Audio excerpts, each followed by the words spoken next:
ક્યાં હતી આટલા દિવસ? અને આ આ મારા સુહાગની નિશાની છે.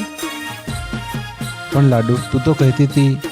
હા અજય, હું બીજાની થઈ ગઈ છું. આઈ એમ સોરી.